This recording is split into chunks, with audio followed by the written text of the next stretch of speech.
Neuralink, founded by Elon Musk in 2016. That same year, 2016, Texas A&M student Nolan Arbaugh was left paralyzed from his shoulders down after a swimming accident.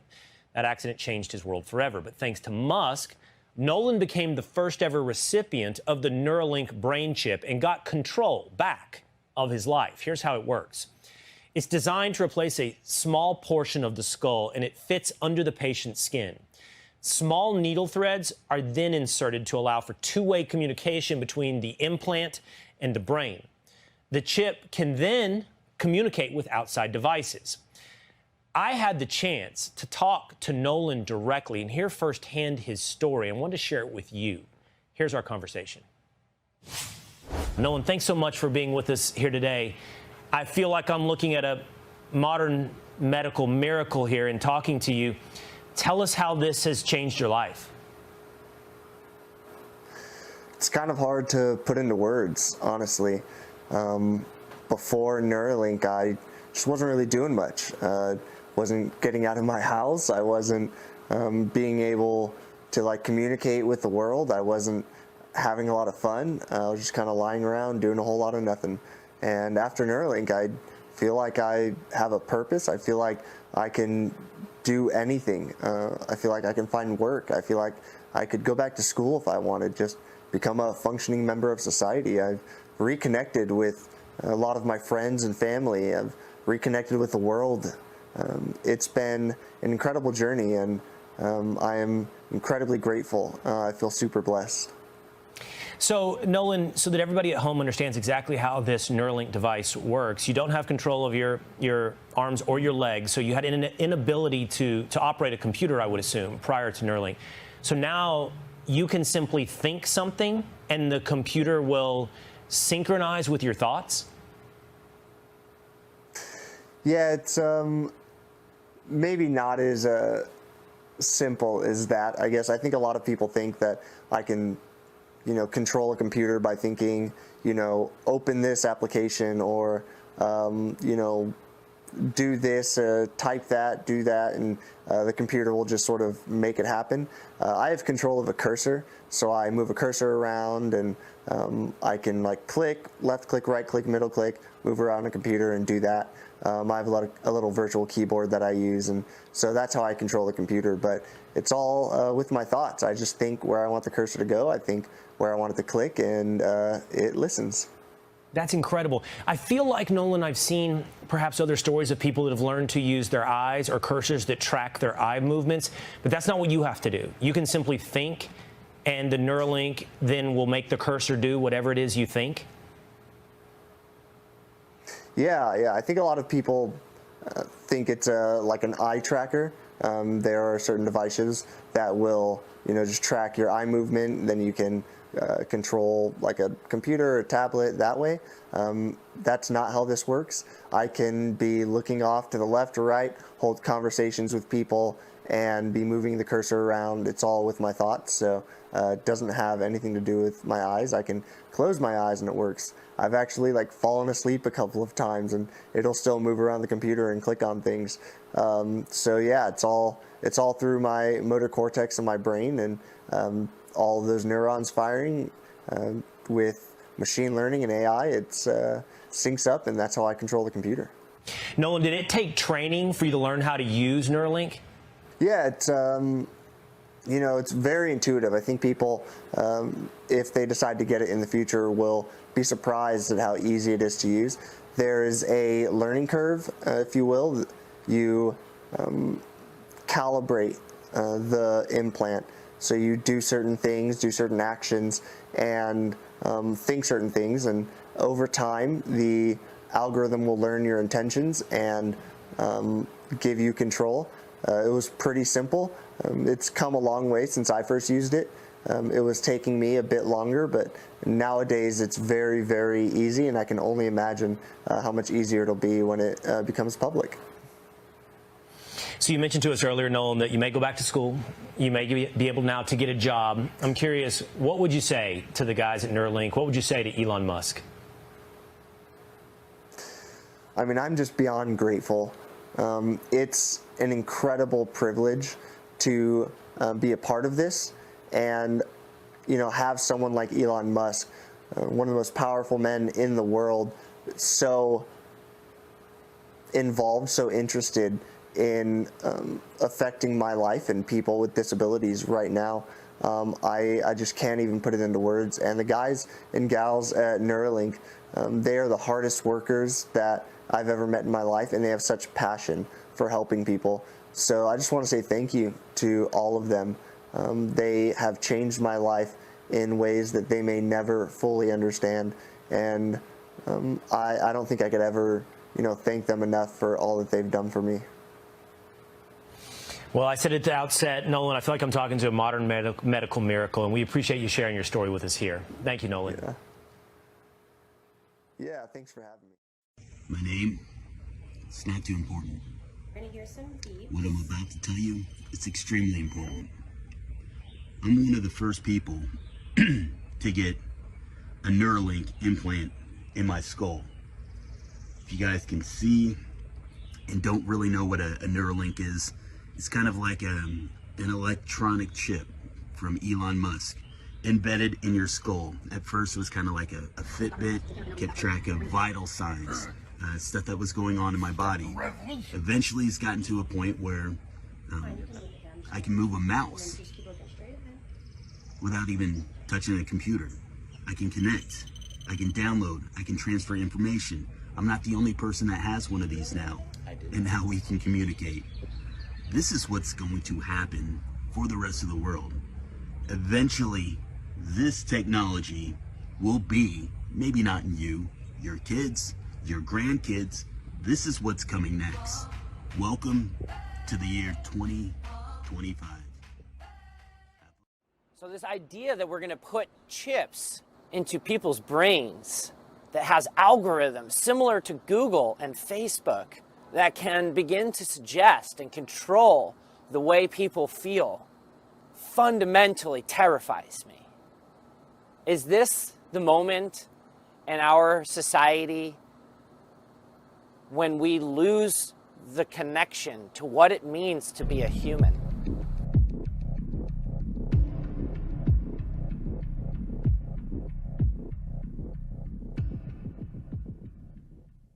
My name is Ryan Endicott. I'm a disabled Marine Corps veteran who struggles with post-traumatic stress and traumatic brain injury after having been deployed to the war in Iraq in 2005. When I came home in 2008, an epidemic of suicides was shaking the veteran community. Over 60,000 veterans took their own lives between then and 2017. But rather than tackling the problem head-on, the Department of Defense had another plan: the development of microchips that would be implanted directly into veterans' brains to control our emotions. With more than 20 veteran suicides still happening every single day, I decided to go on a mission to find out more about these chips, including their connections to the big tech industry, and to speak with other veterans just like myself about whether they would use this chip and if there's a better way to address our trauma.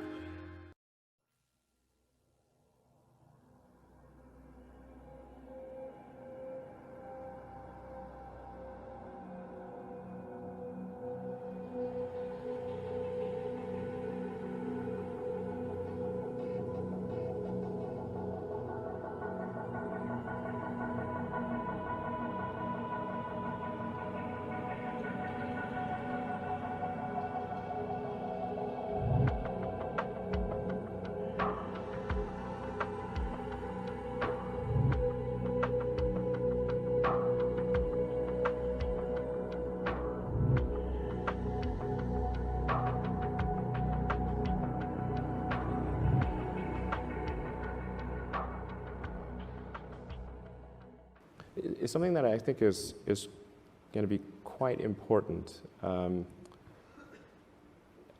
there's not, I don't know of a company that's working on it seriously, is a neural lace. So going back to the AI situation, like this is quite an important debate. Like if you assume any rate of advancement in AI, we will be left behind by a lot. And so then we could be in, like, benign, but even the benign situation, if you have some, if you have ultra intelligent AI, we would be, so far below them in intelligence that it would be like, a pet, basically. Cat, that's what I was thinking. Like a pet. Cat, Like a cat. It'd be Elon like the a house cat. Yeah, it would be like the house cat. Right. It's not the end of the world, It's just, Well, sort of pet. You've seen the movie, it could be. Yeah. It could be. But that honestly, that would be the benign scenario. And So house cat is okay. I mean, I don't love the idea of being a house cat. Okay. But that. So what's the solution? Yeah. So I think I think it's to essentially. I think one of the solutions, the solution that seems maybe the best one, is to have an AI layer. If you think of, like, you've got your limbic system, your cortex, and then a digital layer, sort of a third layer above the cortex, that could work well and symbiotically with you. I mean, just as your cortex works symbiotically with your limbic system, your sort of a third digital layer could work symbiotically with the rest. This is something that's surgically inserted or bred into the species, or what? The fundamental limitation is input-output. So we already have, we're already a cyborg. It's just that, I mean, you have a digital version of yourself or partial version of yourself online in the form of your emails and your social media and all the things that you do. And you have basically superpowers in that with your computer and your phone and the applications that are there. You have more power than the President of the United States had 20 years ago. Like, you can answer any question, you can video conference with anyone Right. anywhere, you can send a message to millions of people instantly. You can just do incredible things.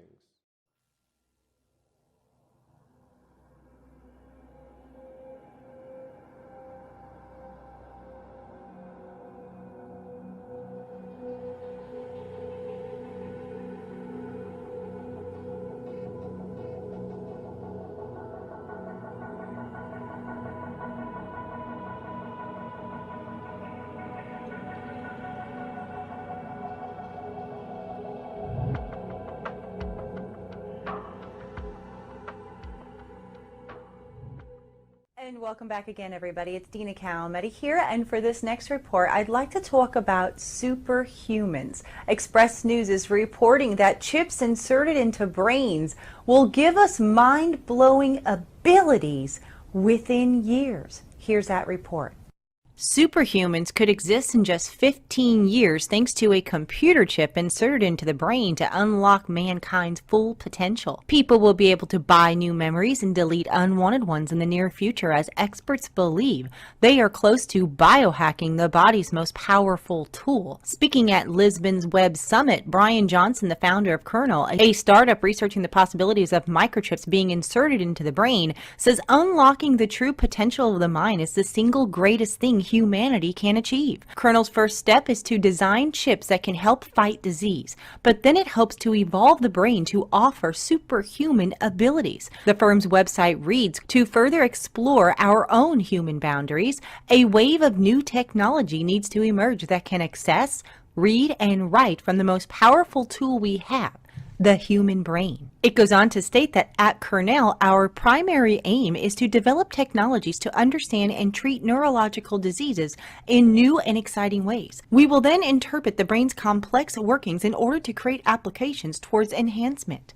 Mr. Johnson told the audience at the Web Summit, I would expect in around 15 to 20 years we will have a sufficiently robust set of tools for the brain that we could pose any question we wanted. For example, could I have a perfect memory? Could I delete my memories? Could I increase my rate of learning? Could I have a brain-to-brain communication? Imagine a scenario where I say I want to know what it's like to be a cowboy in the American West in the 1800s, and someone creates that experience mentally. I am able to take that that and purchase that from that person and experience that. When Mr. Johnson was questioned on whether such technology could cause further divisions in society between those that do have a neural implant and those that do not, the founder of Braintree, which was sold to eBay for $800 million in 2013, said that he believes such technology will become like smartphones. He said the bigger question on this is working on this a luxury or a necessity? I don't understand what we are so scared of losing. And finally, he stated, I don't know why it would not be the singular focus of the human race, because everything we do stems from our brain. How they make it sound so easy and convenient. Just insert this chip into your right hand or into your head and you will have all of your diseases cured. You will have a sharper memory and you will also be able to delete your memories. The sky is the limit. That's what they want you to think. However, the Bible has already prophesied about a mark in your right hand or Chip in your seller forehead. Jovan Österlund sees no need for risk analyses. He's certain the trend can't be stopped. He foresees chips implanted not only in hands but in heads too. He foresees chips implanted not only in hands but in heads too. He foresees chips implanted not only in hands but in heads too. Anyone not optimized in this way will be left behind. I would say in 30 years' time, there's a pretty clean break between organic people and non-organic people. Not using or utilizing technology to enhance themselves. It's like people saying no to healthcare today. The future could include Bluetooth-enabled implants in your brain. Neuralink is the latest idea Elon Musk is promoting. The CEO of Tesla and SpaceX, there he is right there, says it could enable telepathy merging with artificial intelligence and repair motor function in people with injuries. It's a tiny chip connected to 1,000 wires, which measure 1/10 the width of a human hair. It houses a USB-C port, and that's the same adapter used by Apple's MacBooks. Connects via Bluetooth to a small computer worn over the ear. It will connect to an iPhone app that the user can control, and Neuralink says up to 10 units can be placed in a patient's brain by drilling 2-millimeter holes in a person's skull. Elon Musk compares the procedure to LASIK eye surgery. Trials could start before the end of 2020. Katie Johnston for CBS Local News. Will you call me? Sorry? Will you call me? You mean telephone me? Yes. Where? Now. But you're sitting right here. This is why I wanted to have lunch. You just phone me? Now?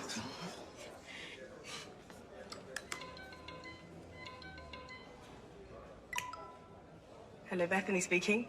Hello. You phoning for Bethany? Yes. What are you doing? This is Bethany. Can you hear me? Well, you're right in front of me. But can you hear me down the phone? Oh my gosh. This is me. On the phone, I had it implanted. My hand is the phone. I can walk and talk because I'm on the phone inside my hand. I am the phone. This is what phones are going to be from now on. I have integrated. Thank you for your call.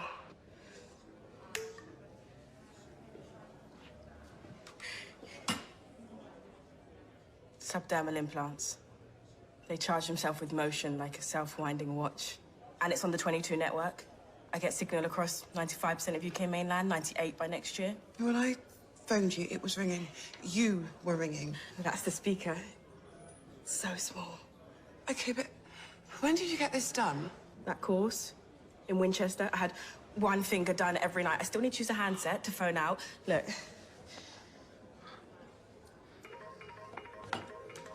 Hello. Hi.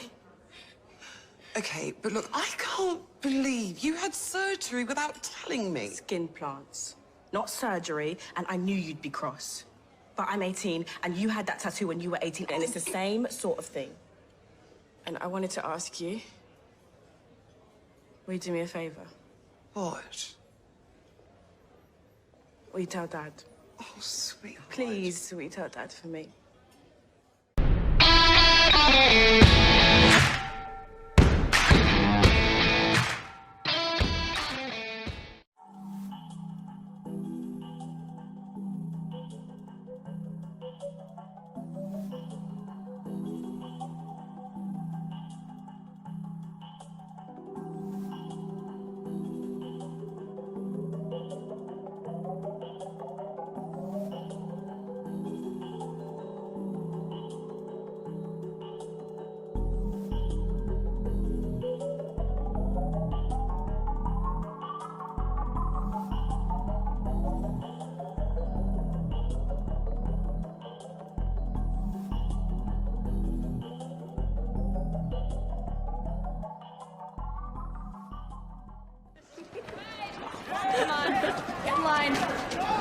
Everybody, line it up.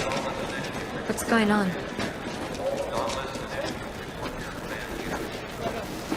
All right, listen up.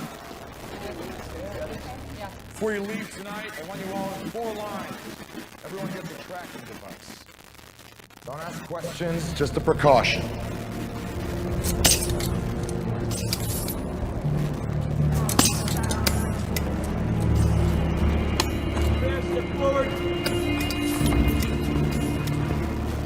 Do you see 4? No.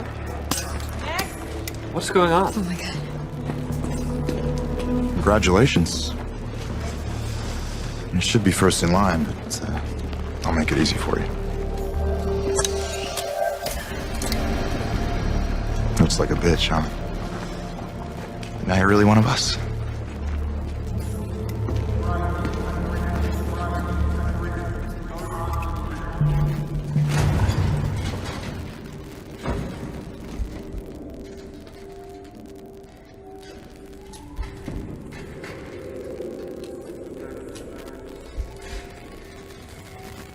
Hey, what's...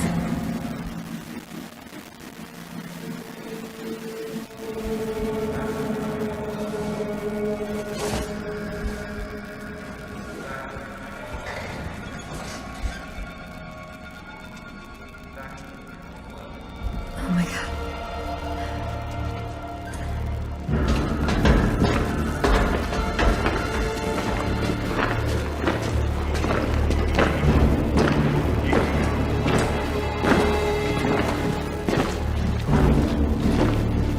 They can see and hear us. They just don't process it the same way. The commands come in through the transmitter.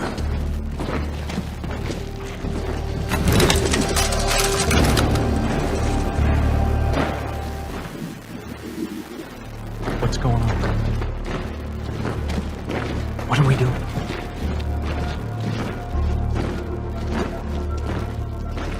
Divergent.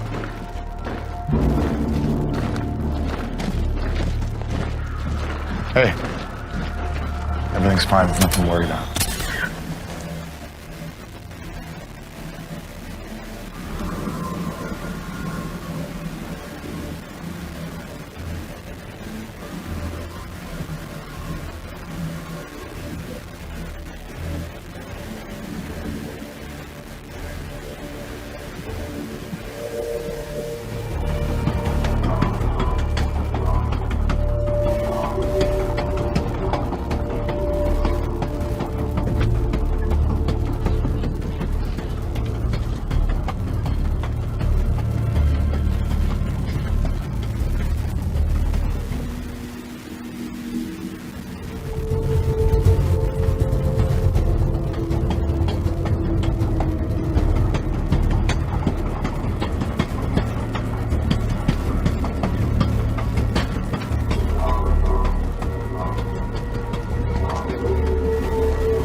Okay, the 500. This is the IUIC update. We're in June 2016. Ain't no microchip. Ain't no microchip. It's June. Ain't no microchip. Ain't no microchips. It's June. Ain't no microchips. It's June. Ain't no microchips. It's June. Somebody should put a beat to that shit.